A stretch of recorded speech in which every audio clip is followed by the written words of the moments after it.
Hello. Um, Let me check my audio levels. They look good. It's saying there's only two people in the on the live stream, but um, a few days ago I was giving an error with that, so I'm going to assume there's probably more than just two people.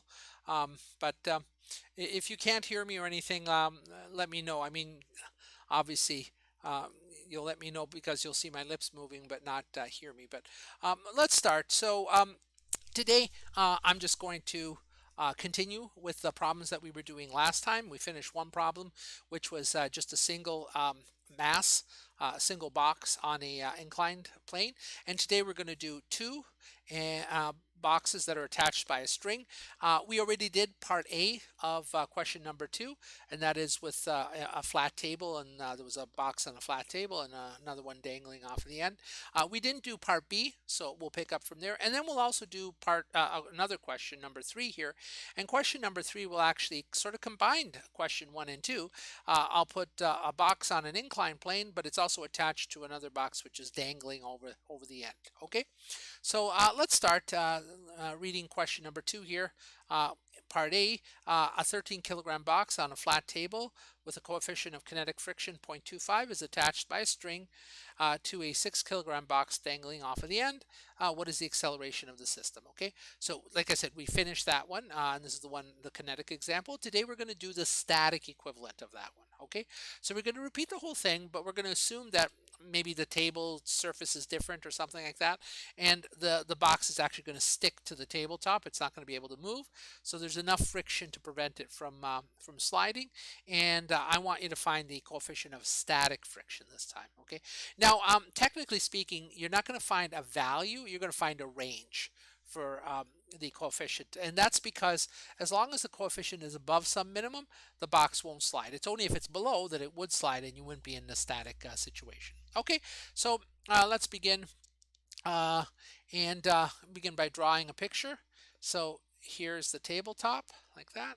It's a flat table, and here's the 13 kilogram box, which is on the flat tabletop. Okay,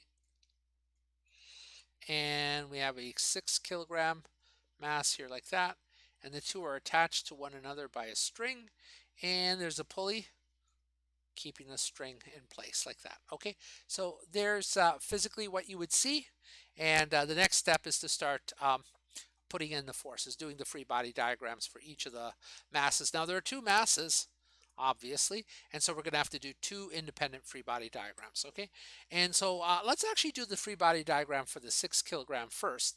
And the reason for that is that you'll see immediately how this is different than the kinetic friction problem. Okay, so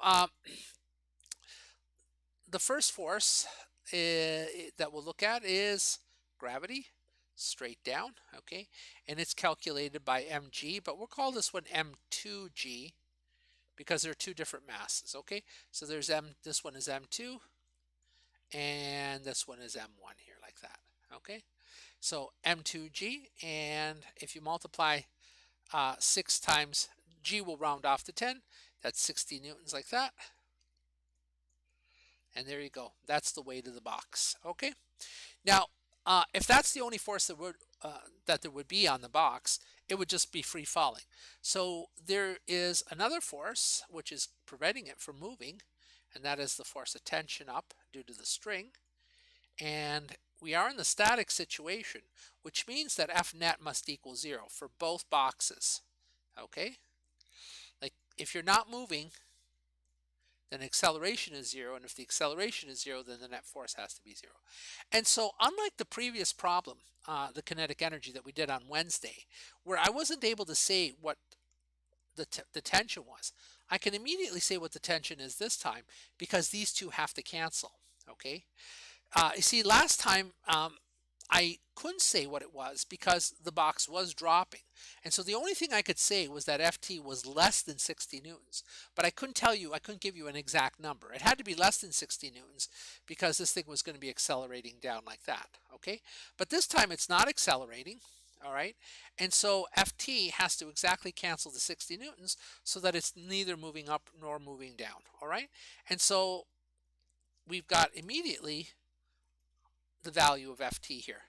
And that's 60 newtons. Okay, so these static friction problems are actually easier because this criterion right here, F net equals 0, that allows me to actually specify more forces than you would if you have the object moving, okay, or accelerating. Okay, so that's it for the 6 kilogram mass. There are only two forces on it, gravity down and the tension up, and they cancel the way I've got them there. Okay, so now let's move on to the 13 kilogram box. There's the force of gravity down, and this one is equal to m1g. Okay, and m1 is 13 kilograms, and g is 10 meters per second squared, so that gives us a weight of 130 newtons. Okay, so that's it for the force of gravity, and we don't have to break it up into a parallel and perpendicular component because this is not inclined at all. It's just purely a perpendicular component. It's purely straight down. Okay, so next we'll look at the normal force, and the normal force is perpendicular to the surfaces here. So that's like the surfaces that are touching. Perpendicular means, it'll be straight up like this, and there's Fn. We'll add the value in a minute. Okay, and then there's the tension pulling this forward like that. Okay, Ft. And there is static friction in the opposite direction like this. Force of static friction. All right, let's see if we can add any numbers to the normal force, the tension, and static friction. So the normal force has to cancel gravity down. All right, and so that's going to be 130 newtons. Remember, the net force is 0 every which way, so that's up and down have to cancel. The forces up and down have to cancel. Okay, the tension here, well, the tension is the same throughout the string. That's basically Newton's third law. Okay, so the tension is the same throughout the string. So if we know that the tension is 60 newtons over here, then it's going to be 60 newtons at the 13 kilogram box too. Okay, like that. All right, and so that's the tension. Now, imagine that we didn't add a force of friction here, static friction. What would happen? Well, like this force would cancel that force, but then you'd be unbalanced. You'd have like 60 newtons to the right, okay?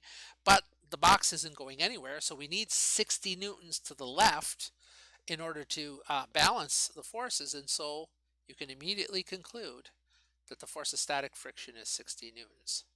Okay? And again, that's because this force has to balance against that force. Okay. Now, a common mistake that's made is that you use this formula mu s times Fn to calculate the static friction. That does not work here. I know it works for the kinetic friction, but this is not kinetic friction. This is static friction. Okay. So in fact, it's not really an equality here. It's actually an inequality. And the inequality looks like this. Okay. That the force of static friction is bigger than this number. All right, and so in fact that's what we're going to use to get mu s, but you don't get a number, you get a range. Okay, but you don't use this to determine the force of static friction. The way you determine the force of static friction is by just the way I showed you. You say, well, this has to be whatever is needed such that the box doesn't move. So if I remove that force, well, then it would be unbalanced and you'd have 60 newtons to the right, and so you have to have 60 newtons to the left in the form of friction to prevent it from going anywhere. Okay, and so that determines that specifies our value for the force of static friction. All right, let me take a look in the chat here if there's any questions. Okay, everyone okay so far? All right. Well, okay. So this is kind of nice because, like, unlike the kinetic friction where we didn't know Ft, and so Ft was like a question mark in those problems, and then we had to solve two equations and two unknowns. Here we have all of the forces. Okay. So let me switch back to my other board here, and we're going to solve this problem right here, or we're answering this problem right here. Find the coefficient of static friction. Well, the coefficient of static friction, okay, it's like I said, it's not there isn't an equality for it. There's an inequality. The coefficient of static friction has to be bigger than or equal to the force of static friction divided by the normal force, like that. Okay? And so we can substitute in now for those. And for static friction, we had 60 newtons. For the normal force, we had, let me look, 130 newtons. Okay, 130 newtons. And so this is going to equal, let me quickly work that out for you, 60 divided by 130 is this number right here, rounding it off. Okay, so there it is. There's the coefficient of static friction. So it's an inequality. Let me just rewrite it down here. I can't tell you exactly what the value is. All I can tell you is that whatever the value is, it has to be bigger than 0.462. Okay, like it could be 1, and then the box wouldn't move. It could be 2 and it wouldn't move. It could be 10, 1,000, whatever. As long as it's bigger than this number, it won't move. If it were less than this number, then you wouldn't have static friction. Okay, what would happen is it would start to move. All right, so that's part B. And I know we did part A last time, but if you go back to part A, you'll see that there was a lot more steps to it than there were to part B. And again, that's because if we look at the diagram again, we were able to, by just using the fact that F net is equal to 0, we were able to identify all of the values of all the forces. Okay, so the static friction problems generally are easier. All right, so let's move on to question number 3. And actually, I did this even for my other class. Rather than solving part A first, which is the kinetic friction part, okay, so it's moving, let's actually do part B first. Okay, so question number 3 is about as hard as I'm going to make your problems. Okay, and you have one similar to it on the assignment, and there'll be something like it on the test as well. And so it's by far the most difficult type of problem. And so let's just take it in steps. It's easier to do the static friction problem. So let's do the static first, and then once we're done the static, so do part B first. Once we've done the static, we'll return to part A, and we'll do the kinetic friction. Okay, and actually, even though the numbers aren't the same, because one is kinetic, one's static, the static will give us some idea of what we're supposed to be doing for the kinetic friction. Okay. All right, so let's read the problem. Repeat 2A, in other words, repeat the same problem as before, but this time the 13 kilogram box is not on a flat table, but it's on a plane inclined at 30 degrees, okay? And the 6 kilogram box is trying to pull the 13 kilogram box uphill. It may not, okay, but that's what it's trying to do, okay? Also, the coefficient of kinetic friction is only 0.025 in this case, so it's a smoother surface, all right? And find the acceleration. So for my Physics 111 class, I actually started I wrote the problem and I didn't work it through, and I did the problem with 0.25, and towards the end I realized that it wasn't going to work out, and it's because I made my kinetic friction too big. Okay, so that's the danger of just making up numbers as you go along. Sometimes you'll come up with something unphysical, but it became pretty obvious, that it wasn't going to work out. So if you're wondering why did I change the kinetic friction from 0.25 to 0.025, that's why. Okay, it had to be smaller, otherwise the box wouldn't move. All right, and then part B is same setup, but this time nothing is going to move. Okay, so we're going to get the coefficient of static friction. It's exactly like part B from the previous problem. Okay, so let's start off by doing part B first. All right, so here we are, and let's get a new whiteboard going. Okay, and what does the diagram look like? Well, I said that the table was inclined at 30 degrees, so you have to watch that, because it could mean this, and the 13 kilogram box is here, and the 6 is there like that, and then there's a string like that pulling it like that. Okay, that would be inclined at 30 degrees if I made that 30 degrees in there. But if you read the other sentence, it says the 6 kilogram box, the 6 kilogram box is trying to pull the 13 kilogram box uphill, and that's not what's happening. The 6 here is trying to pull it downhill, and so this is not the situation we want. Okay, the situation is this. We have this situation here, okay? And this angle in here is 30 degrees like that. All right. And you've got the 13 kilogram box here like this. And here's the 6 kilogram box off the end here like that. And here's a string which comes around like that and goes like that. I have around a pulley here that's holding it in place. Okay. Oh, let me try that again. Okay, good enough. Okay, and now you can see that the 6 kilogram is trying to pull the 13 kilogram uphill. Okay, and this is the 6 kilogram over here, and this is the 13 kilogram over there. Okay, so that's our first step. Draw the diagram exactly as you would see it in the lab. And there we go. Now what?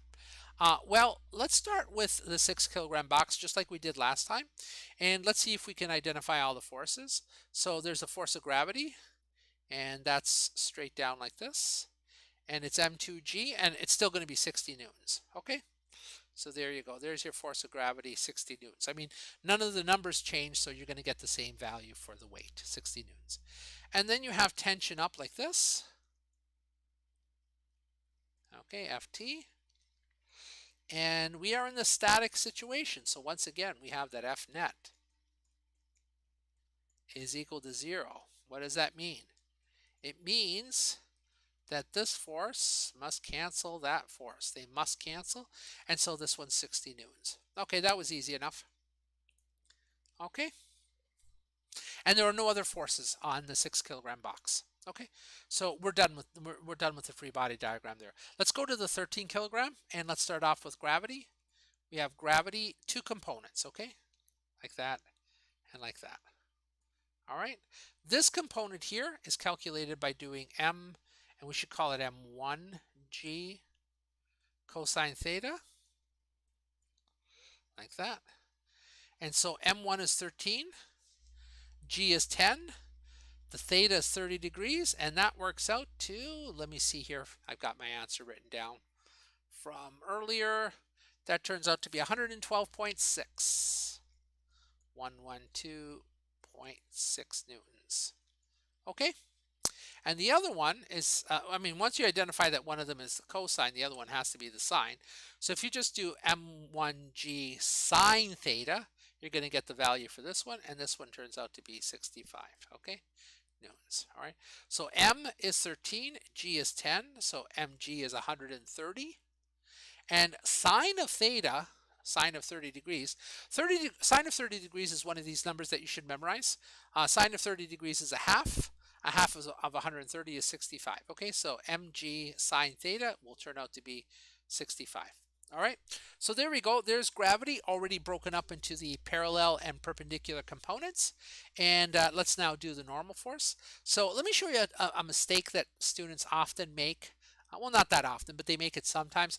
They think of the normal force as like the up force because, like, you remember in the previous diagram, the normal force was up, and they'll do this. They'll draw the normal force like that. That's wrong. The normal force is normal. Normal is synonymous with perpendicular to the surface here. Okay? And so perpendicular to that is like that on an angle. I mean, you probably knew that, but I just wanted to, be very clear about it. All right? So F normal, and that's going to equal something. Let's determine the value in a minute and make sure we get all the forces first. And then there's tension, like this. That's Ft. And Ft here has to be the same value as there, 60 newtons, because the tension is the same throughout. 60 newtons, like that. And you know what, let's put in Fn. We know that it's going to be 112.6 newtons, like that. And there's got to be friction, but before we do that, let's take a look at what cancels right now. Okay, let me see if I can do it, and maybe this orange will work. Oh, that's off. Let's try that one. Okay, so yeah, that's dark enough. That one will cancel that one, right? Okay, so the normal force will cancel the perpendicular component of gravity. Okay, and this force here, the parallel component of gravity, tries to cancel that one there, the 60 up, but notice that it's unbalanced. So it's 65 versus 60, which means that there's an extra 5 newtons down this way. Well, if there's an extra 5 newtons, what does that mean? If there's an extra 5 newtons down, it means it's going to start accelerating in the downwards direction. But it isn't. So we have to have that the net force is 0. And you say, well, how do you do that? Well, there's friction. And which way does that friction have to be? Well, it can't be down because then it's adding to the 65. And we want to subtract from the 65. And so over here, there's a force of friction. Let me draw it right here, like that. Fs. And you ask yourself, how big does Fs have to be such that this thing doesn't move? And well, we got 65 down, we got 60 up, we need another 5 up to balance it, and so that has to be 5 newtons. Okay. Once again, I didn't use a formula to reason out what the static friction is. I just simply said to myself, well, the force of static friction has to be whatever it has to be such that this box isn't going to move. Okay. And it became obvious that I had 65 down, so I need 65 up. I only had 60, so the other 5 had to come from friction.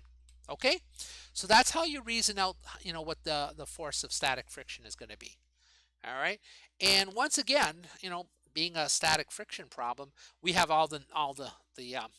we have the values for all the components of the forces. Okay, so we've got like 60 here, 60 here, and then for this one, we've got all the perpendicular values and all the parallel values and so on. Okay, and so we're good to now calculate the coefficient of static friction. All right, so let me see if there's any questions in the chat. All right, still seeing just 2 people, so maybe I just have 2 people. Everyone else decided to take the rest of the day off. All right, so let's switch back to this, and I lost that, but that's okay. Fix it very quickly. Okay, and what's the formula? Well, this is the formula right here. The coefficient of static friction is just this. All right. All right, and what's the static friction equal to? Well, we found that it was equal to 5 newtons. And what was the normal force equal to? If you look at the diagram, it was 112.6 newtons. And if you work that out, it turns out to be, I think, 0.04, oh, 12.6, 0.04444, yeah, okay, and we'll just keep 3 significant figures. So there it is, okay, and so the coefficient of static friction has to be bigger than that value there. Again, it's an inequality, so it gives you a range. It doesn't give you an actual number, okay?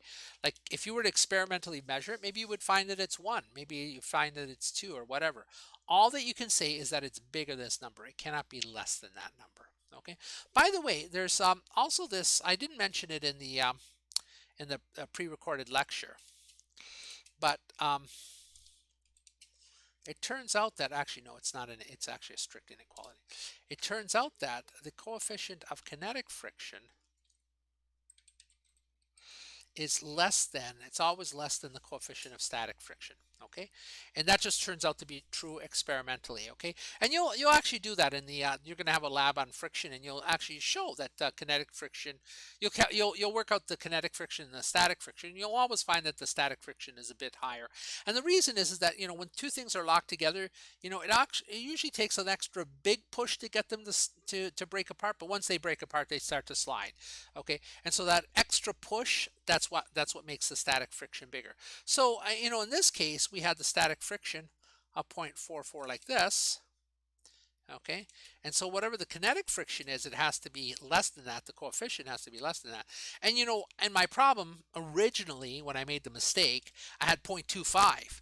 And well, I mean, of course, 0.25 is not less than that. And so that's why it was wrong, and that's why I just changed it to 0.025, and then it works, okay? So I just mentioned that in passing because it's not that big a deal in the lecture to know that the coefficient of kinetic friction is less than static friction. But, you're going to show it in the lab, so and we have it here, so I just thought I'd bring it up, okay? So there we go. There's part B, and let's turn our attention now to part A. Okay, so part A is the same, except that now you know the coefficient of kinetic friction, it's 0.025, Okay, and we want to find the acceleration of the system. All right, so let's switch back to our whiteboard here, and the new diagram is going to look a lot like this, but rather than try to erase stuff here, let me just start afresh, and uh, we'll work it out. Okay, and so we have this inclined plane like this. Okay, we have the 13 kilogram over here, so that's my 13 over here. And here's my 6 kilogram dangling off the end. And there's the string that goes around like that. And here's my pulley. Looks a little bit bad, but you got the idea. Okay, so this is the 6 kilogram here. Okay, and there you go. There's your physical situation. Let's start doing the free body diagram. Let's start with the 6 kilogram. We know that gravity is going to be pulling it down with 60 newtons, like this. And we know there's a tension, like this, but we don't know how big the tension is. Okay? We don't know how big it is. Now, you might ask the question, is the tension going to be bigger than the 60, in which case this is being pulled up? Or is the tension going to be less than the 60, in which case this is going to be pulled down? Okay, and it makes a difference. So let's see if we can figure out what it's going to do. All right. So to do that, let's just switch back for a minute to our other diagram. This one right here. Okay, the one we were just working on. All right. Take a look at what direction the friction was in here. The friction here. I'll do it in yellow. I'll circle it in yellow. The friction was up. Okay, so friction was up the inclined plane. And so if there were no friction, this thing would want to slide which way? It would want to slide down like this. Okay, it'd want to slide down like that. All right, and so what we need, or not what we need, but what we're going to get is if we have less than that 5 newtons, we're going to get this thing accelerating downhill like that, which means that this one is going to accelerate uphill like that. Okay, so let me say this again. I know this is the static friction problem, but if we had less than 5 newtons, okay, because the kinetic friction is going to be less than that. If we have less than 5 newtons, then the 13 kilogram is going to slide downhill, and the 6 kilogram is going to slide uphill like that. And what that means in terms of our situation now is that this is going to accelerate up like that, and we're going to have that Ft is going to be bigger than the 60 newtons. Okay, so we don't need that quite yet, but we will in a bit, and now you can see why Ft is going to be bigger than the 60 newtons. Once again, if there were no friction at all here, then this box would want to slide downhill like that. Okay, well, there's some friction, but not enough to stop it, so it's still going to be sliding downhill like that. Well, if this one's sliding downhill, then that one has to be pulled uphill. Okay, and so Ft is going to be bigger than the 60 newtons. All right, we'll use that fact later, but I thought I'd better mention it at this point because we're looking at those two forces. But other than that, you can't say how big Ft is. Okay, all you know is that it's bigger than the 60 newtons, but not how big it is. We're not in the static situation. Okay, once again, with the static situation, we had F net was 0, so that had to cancel that one. But here we don't. They don't because it's accelerating. Okay, so great. We're done with the 6 kilogram box. Let's take a look at the 13 kilogram box. We've got the 2 components of gravity. All right, and they're the same values as before because, I mean, nothing changed. Okay, it's still the same mass. And so this one turned out to be 112.6 newtons, and this one turned out to be 65 newtons, like that. Okay, so there you go. There's your force of gravity, and broken up into 2 components. Now there's the normal force, like this. All right, and that normal force is equal to 112.6 newtons, like that, because again, nothing changed from before. So like the normal force here has to balance against the perpendicular component of gravity, and there it is. Okay, now there's the tension up like that. Oh, that's terrible. Sorry, I'm not doing a very good job in my diagram, but not as good as the last one, but all right. There's the tension up. We don't know how big it is either, okay? What we do know is that this tension here is the same as that tension there. The tension throughout the string is the same, but we don't know how big it is, okay? And then there's a force of friction, and we know that that force of friction has to be uphill, okay? And we'll call this FF, not FS for static, but just force of friction, okay? And so there it is. And you say, well, do we have a value for the force of friction? And the answer is yes. I don't have enough room to calculate it here, but we can calculate it using this equation here. FF is equal to mu K times Fn, okay? Now, for kinetic friction, you can use the mu K times Fn. For the static, you can't, because again, for the static, it's an inequality, and an inequality is not something, you don't solve for a value in an inequality, you solve for a range. But here, for an equality, you can solve for an actual value, all right? And so what are the numbers equal to? Well, what's this number equal to? It's 0.025, like that, multiplied by Fn, which was 112.6 newtons, and that's going to equal, let me get that answer, it's going to equal 2.815. So 2.815 newtons, like that. Okay, so I can't fit that in there, but that's what this is equal to right there. Okay, that's what it's equal to. All right. And so there we go. We've got all the forces identified except for tension, because we can't identify it yet. We can't give it a value yet, all right? But let's see what, like what F net's going to be here, all right? So remember, F net is not equal to 0 in this situation. F net is equal to something. And the whole reason we did these free body diagrams is so that we could get F net, all right? But, it's not, you don't have to add up all these forces here, because two of them will actually cancel. That one will cancel that one, all right? And we do know that this is accelerating downhill like this.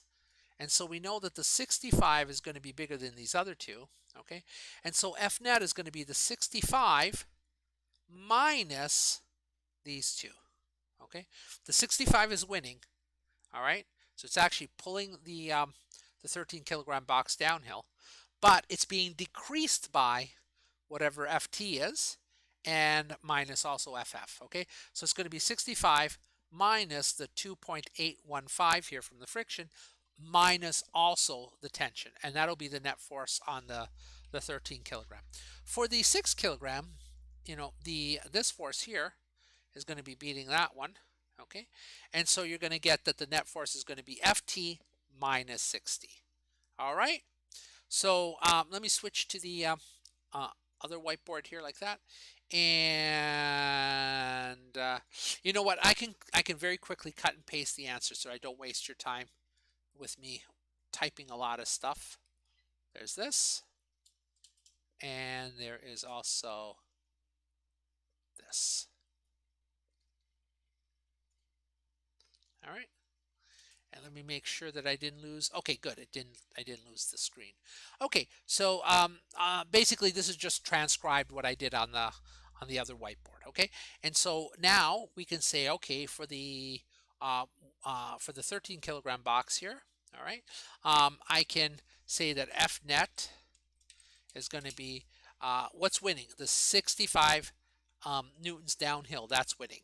Okay, that's bigger than the force of friction uphill, and also the tension uphill. Okay, so we don't know its value, but we do know that the tension is uphill. Okay, so that's how you determine the signs here. 65 is pulling it in the direction of the acceleration. The 2.815 friction is in the opposite direction of the acceleration, and so is Ft. Ft is also in the opposite direction. So for the forces that are in the opposite direction to the acceleration, it's negative, and the one in the direction is positive. Okay, so this actually simplifies too, and let me get the number from my other screen here. It simplifies to this. All right, did I lose the screen? I didn't. Good. Okay, and so like 65 minus the 0.2815, that's going to be 62.185, like that, minus ft, and there you go, there's fnet. Now like students will usually get to this point and they'll go, well, I got all this, and then fnet, and you go, well, why did you get fnet? Don't lose sight of where we're heading. We're heading towards getting the acceleration, and so fnet is related to the acceleration by Newton's second law. Fnet equals ma. Okay, now there's two m's, and so it's really, this one is m1. All right, like that. All right, you say, where did you get that? That's the second law, Newton's second law. All right, now what? Well, we've got this. There's your fnet. So let me just show you. Okay, so for fnet, I substituted in that expression there. I can't go any further. I don't have any numbers, so the best I can do is give fnet as an expression, and then equals. So there's the equals. All right, and then m1 is 13, so that's 13, and then a, we don't know a. Okay, and there are two unknowns there. Ft is unknown and a is unknown, and so we can't go any further. All right, great. What about this one? This is the m2. This is fnet equals, and let me switch back to the diagram just one more time, so because you might have forgotten what it looks like. But see, the acceleration is up. So the force in the direction of the acceleration, that's the positive one, ft here, and that 60 is negative. All right, so it's actually here going to be ft is, sorry, fnet is equal to ft minus the 60. Okay, so it goes like that. Now we have Newton's second law here as well, but it's now m2 because we're talking about the 6 kilogram box. And you go ahead and you say, all right, well, what do I have for fnet? I don't have a number, but I've got this expression. Okay, and that's going to equal, and what am I going to put in for m2? 6, right? m2 is 6. Oops. And a like that, and that's as far as we can go with those two. And so that's our equation number 2. Okay, so equation number 1 and equation number 2 are both, they're two equations in the same two unknowns, ft and a, and that means we can solve them. We can solve them. You just isolate one value from one and plug it into the other. But for these problems, it's actually pretty nice because all you have to do is just add them. And so if you just take this side here and you add it to that, if you add the two left-hand sides and you set that equal to the sum of the two right-hand sides, you're going to get your answer. Okay, so that plus that is equal to 13 plus 6, which is 19. Okay, like that. All right, and you'll see that the FTs cancel out. All right, so then you'll get basically that 62.185 minus 60. So that's going to equal this, and that's going to equal 19a. And then finally, we're going to get that a is equal to, let me get that answer. A is going to equal a small number, but there it is. Okay, a is going to equal 0.115 meters per second squared. Okay, so it's going to be accelerating downhill with that speed. All right, and that's it for today. I guess we're ending a little bit early, but if you have any questions on what I just did, or if you have any questions about the assignment, I'll be happy to look at them right now. Otherwise, your last chance to ask me questions will be this evening during the Google Hangout. I just hope that I don't get piled on with too many people. Google Hangouts are pretty good at handling up to 10 people, but even just trying to answer questions for 10 people, it gets pretty crazy. So hopefully you will either have the assignment done by then, or won't have any questions. So all right, so that's it. If there are no questions, then I'm going to end the stream. Okay. Let me type that in the chat as well.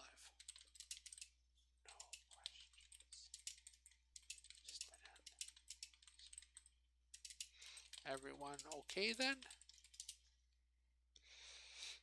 All right, I'll wait a little bit.